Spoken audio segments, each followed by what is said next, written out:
Hello there, I am your host, the Sith C, and in today's video, I am ranking my favourite top 3 Marvel characters. But I'm not alone. I have enlisted the help of a very good friend in the YouTube community, whose Marvel knowledge is very, very good, particularly in the comic area. I'm interested in the comics myself, and I do have a few. But his wealth will surely surprise you. Wealth of knowledge, that is. So, without any further ado, please like, subscribe, and here's GalactusTheHungry.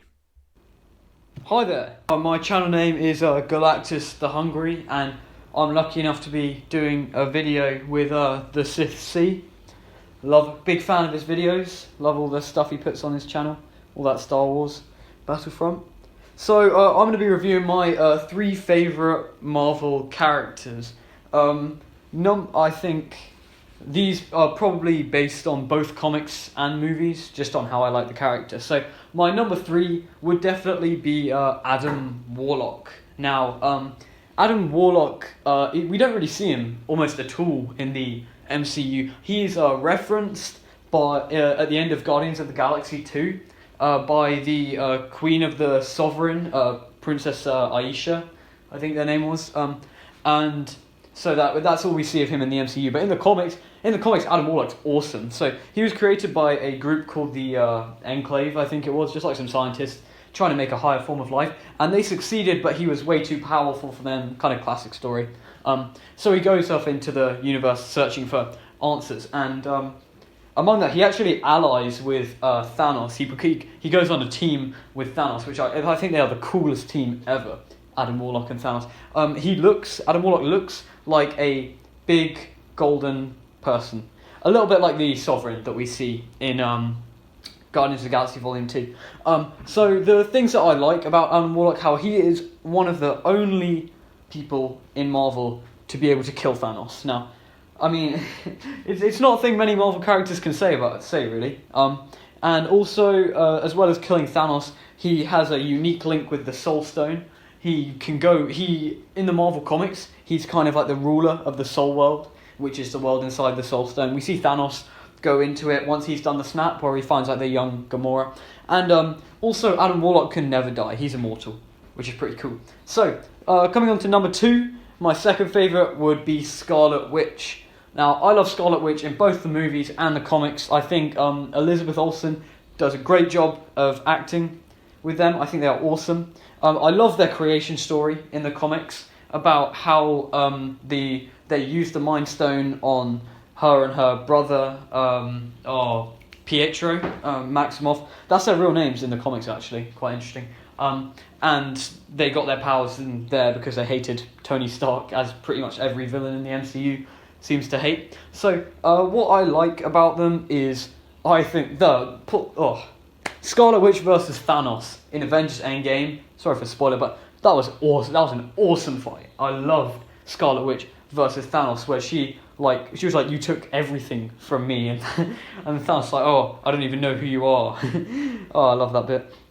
And anyway, in my favourite feat that she's done, apart from probably beating Thanos. She probably would have beaten him if the Thanos wasn't like, oh, rain fire, and the Sanctuary 2 rain shot all the shells on the field.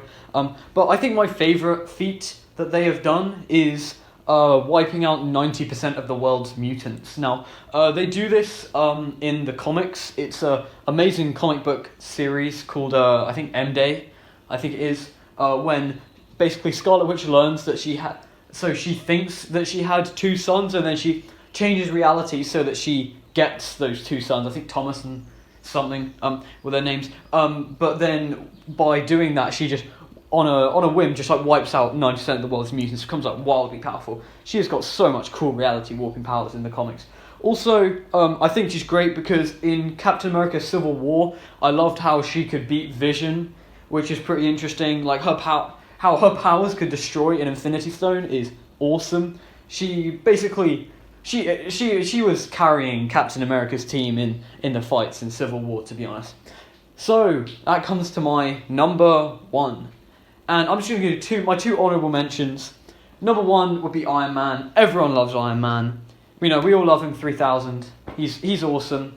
Brilliant storyline in the MCU. Awesome storyline in the comics.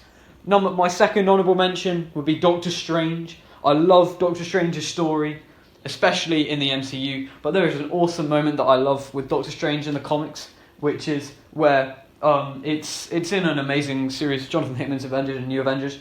He's trying to prevent the collapse of the multiverse, and Doctor Strange is he goes to this place called the Sinner's Market, where you sell like portions of your soul for power, and Doctor Strange just goes and he sells like 100% of his soul for absolute power, which is awesome. And I'm not going to go into the story, I'll make a video on it later. So anyway, my number one absolute favourite hero in Marvel is the Silver Surfer.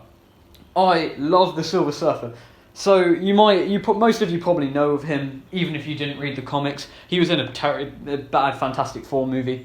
But the Silver Surfer was a being called Norrin Rad, who lived on a planet called Zenlar, which is, imagine Earth, but like with wondrous technology. And Galactus came to devour his planet, and he sacrificed himself, Norrin Rad, to save his planet. He said, Galactus, I'll become your herald, and he would seek out worlds for Galactus to devour if he spared Zenlar, which is his planet.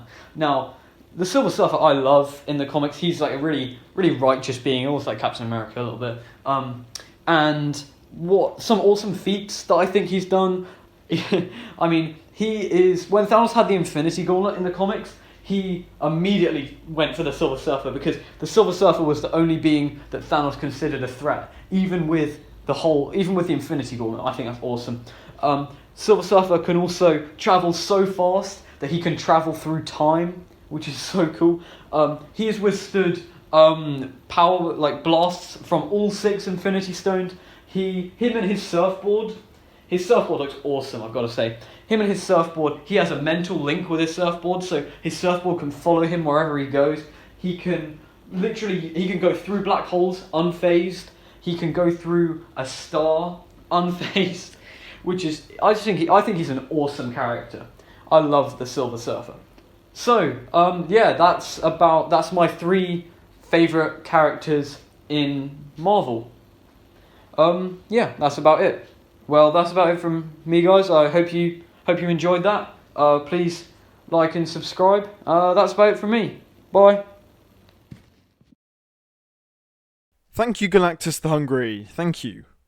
Well, I guess it's my turn. So, my top 3 favourite characters, they are very close to each other.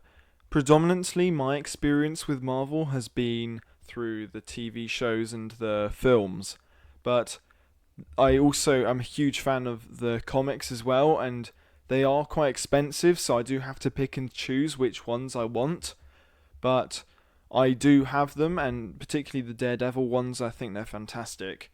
So, first of all, I'd say that my number 3 spot is Wolverine, aka Logan. So, this character really fascinates me. I love his abilities. I think that he's quite different to the other mutants, particularly in the X-Men movie franchise, as he's very much a lone wolf, and he's very much he operates on his own grounds.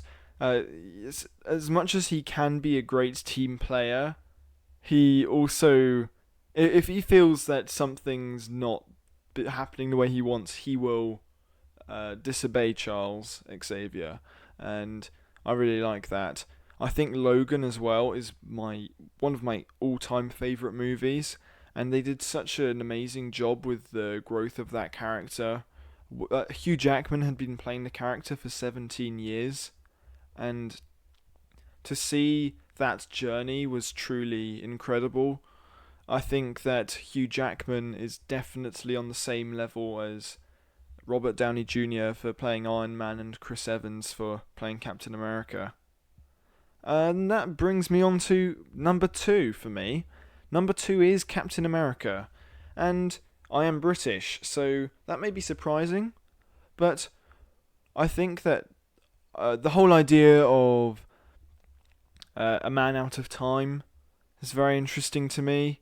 How he was frozen in the ice when he'd been experiencing the events of World War Two just a few minutes ago for him, and then he's suddenly in New York.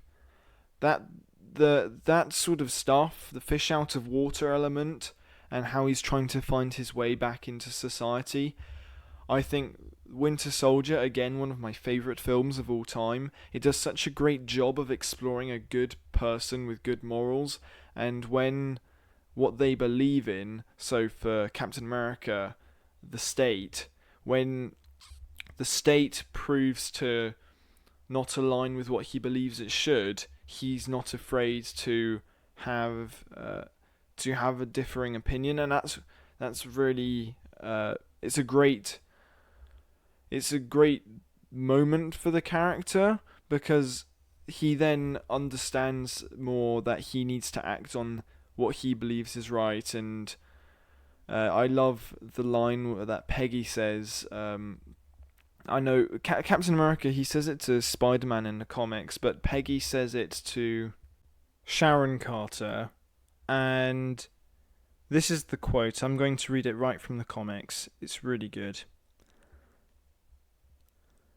When the mob and the press and the whole world tell you to move, your job is to plant yourself like a tree beside the river of truth and tell the whole world, no, you move. And that's so important, and it shows the strength of a character to stand by their beliefs and to do what they believe and know is right. So that Captain America, good strong morals, and also epic moments in the films. I personally believe that a team's only as good as its leader, and so I believe that Team Cap in Civil War were right, and they were the more effective team. They clearly, you can definitely tell at the start of the battle, they were clearly working much better, even if some of their some of the characters they didn't have as high a skill set or ability set. They certainly had more skill set in my opinion. And also that fight at the end of Civil War, I mean, to me, Cap was clearly the more skilled fighter. So, no, I love Captain America, and he has amazing moments in the movies. And my next one, it will be no surprise because I've made a video on it. My favourite character is Daredevil. And what appeals to me with this character is the paradox element, being a lawyer by day, vigilante by night. I love the tone of the character and the stories that come along with it. I'm a person who has a strong sense of justice, and so from that perspective I can really relate to the character wanting to do the right thing and not leaving it to other people to do the right thing. I mean, sure, I know the balance. No, I don't go beating people up at night, but for Matt, I do understand why Matt does it. I think it's very interesting to have a blind character as well, given attention in media like this, and I think the Daredevil concept is fantastic. I love the religious links and how in the Daredevil show we're exploring the idea of the devil and how he may work for God in a way, as God is all powerful, and all of this, and how he's embodying that purpose that he believes that the devil has. So that's very interesting. Daredevil's suit is fantastic, by the way, can I just say that? Favourite comic book run, though, I think I have to mention this. It's either Born Again or it's the Bendis and Malieve run. Those are fantastic. I mentioned that before, but the imagery that's in the Born Again run is beautiful. The artwork by David Mazzucchelli is achingly human, and really striking, and it truly reshaped the idea of what a comic book was actually, what it actually could be. And but favorite moment in a Daredevil comic is a scene where he teams up with Luke Cage, Iron Fist, and Spider-Man. I have it as my phone wallpaper, and oh no, it's just, I don't want to spoil too much, but it's just, I'll send a, I'll put a picture up now. But yeah. Alright, so also the suit, Daredevil's suit looks awesome. I mean, all of these characters, they look awesome as well. That's hugely important. I wanted to quickly mention, as Galactus the Hungry did, two characters that I would have liked to have on the list. One of them's Magneto. I find that character fascinating, and morally complex. I feel that the X-Men movies, they did a really good job initially. It's just a shame that they didn't manage to consistently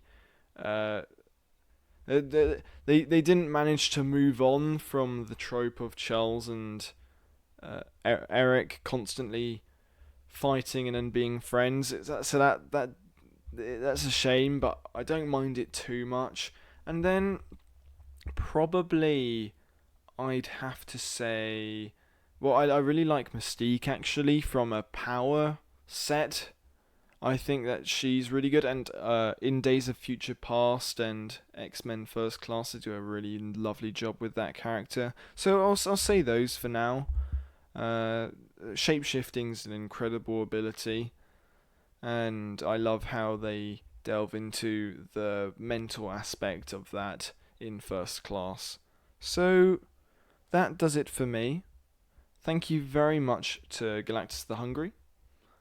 I'm the Sith C, and I'll see you in the next one.